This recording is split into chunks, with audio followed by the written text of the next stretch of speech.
All right, so today's video is about one of the probably the greatest Bleach movie, and I have this as if this is not in your top 10 anime movies, you might have to reevaluate that, and that's Bleach Fade to Black, and that is one of the greatest.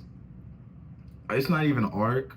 I want to say arc so bad because this movie reminds me of the best, or the second best, because Thousand Year of Blood War is the best, hands down, Bleach arc. But the Soul Society is second. But if you're not counting Thousand Years of Blood War, because it did come a little bit later, the Soul Society is probably the best and arc in Bleach.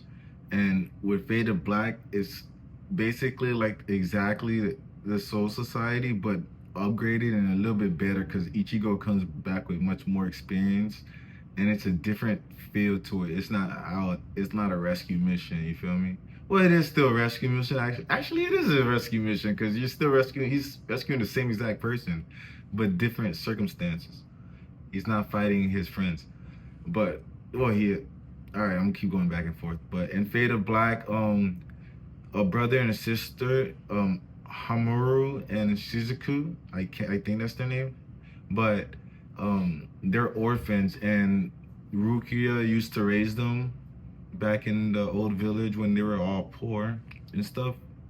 So they came back and they're seeking revenge on the Soul Society because they feel like they captured Rukia and they turned her against against them pretty much. And I haven't watched it in a while.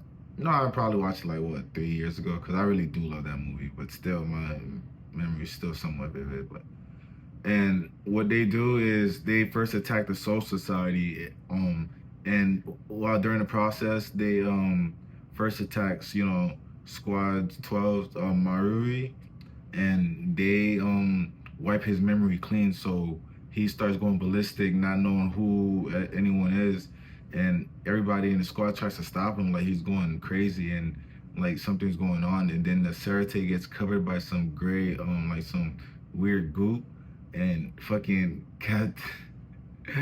My guy, bro, Kenpachi he gets caught in it because he of course he thinks he could just cut it away, but no, it just follows him and he just frozen there. And while that's happening, they capture Rukia and they bring her back. And the thing is, they wipe her memory clean as well, and so she doesn't know who she is or how she got there or who the brother and sister is.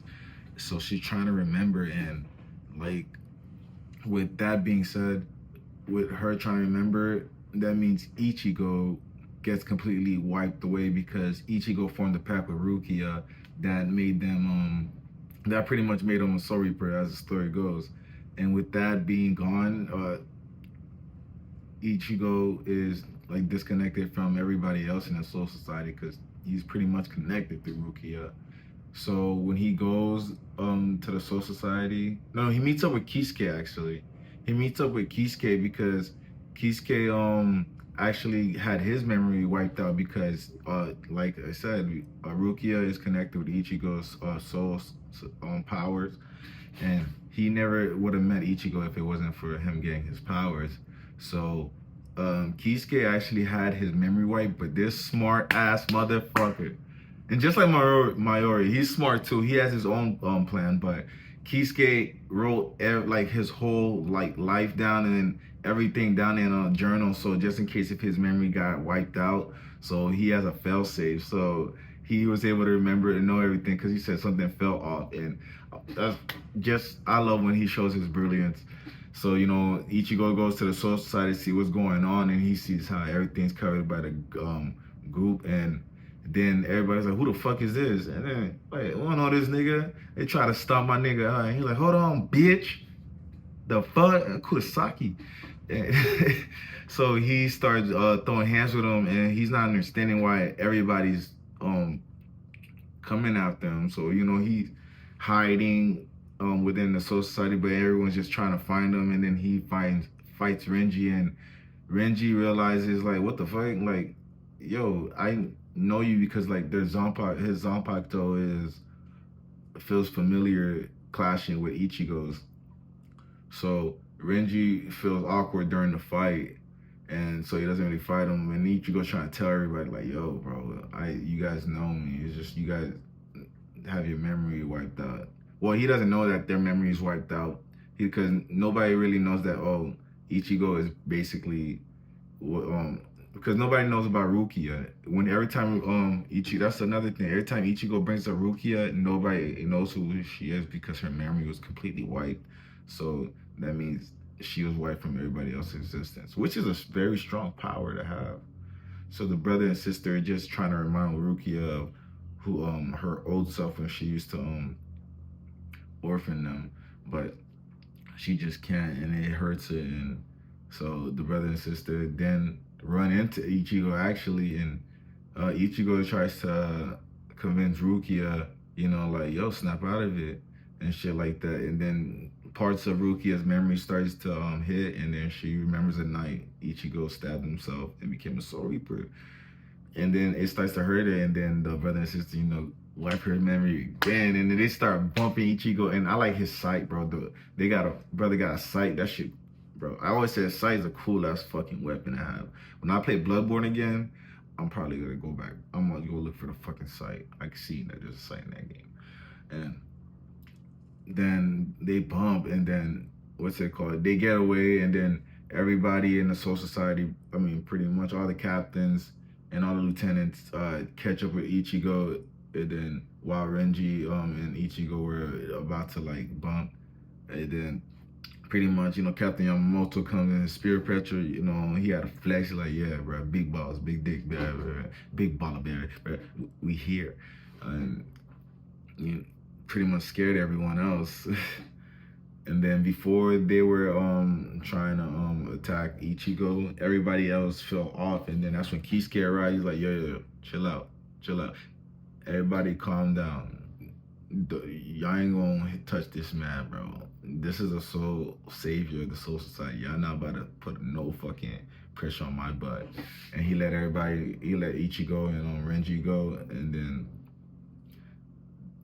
Ichigo and Renji go, like, it sounds so weird.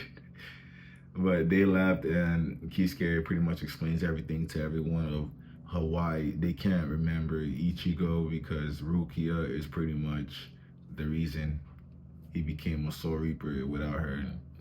That's smart ass nigga. And he finds that Mayuri had a secret brain, an extra brain, just in case if he ever got his memory switched, he could switch it. But they locked him up, so he wasn't able to access it. But fucking Kisuke knew that nigga had it. That's why I like it. They're two geniuses, right? And they always battling it out.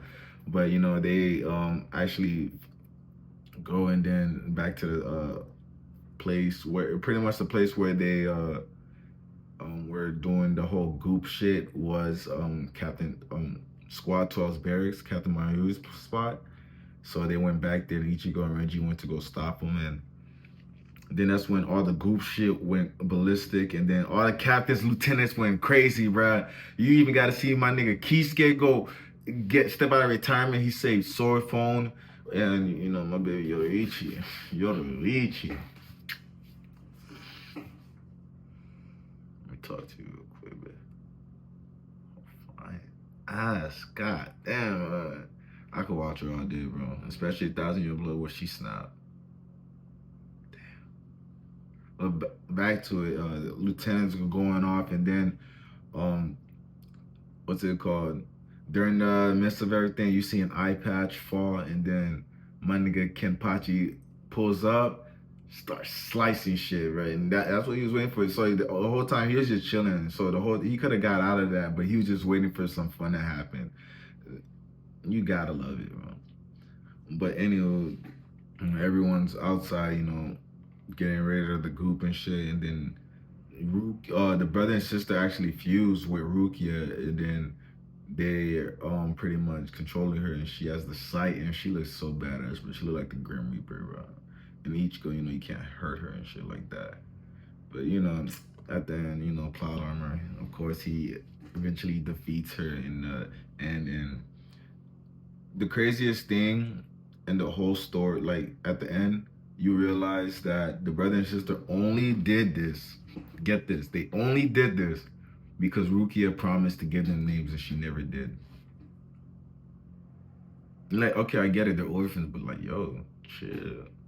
I don't gotta slaughter people and do all this shit. Like, yo, you could just came up to her like, yo, I know you don't remember us, but like, yo, please, like, chill. You don't gotta do all that. But that it throughout the whole sequence, you get like a glimpse of like very good fights and like it's very flashy and the animation just. And I really did enjoy the story, and you get to see like Rukia's backstory. You don't really get it, go into Rukia's backstory throughout Bleach like you do in this, which is crazy. But I really enjoyed it. I don't think it was canon, but it was a really great touch to the Bleach series. And if you haven't watched Fade of Black, go watch it, motherfucker. Just go do it. And that's just been my take on it. Amazing movie. I don't have it over Cooler's Revenge. I probably have it right after Cooler's Revenge. Cooler's Revenge is like one of the first anime movies I've seen. I was a J, and this nostalgia always hits. But that's just in the video. Let me hear your thoughts. Like, share, comment, subscribe, and yeah.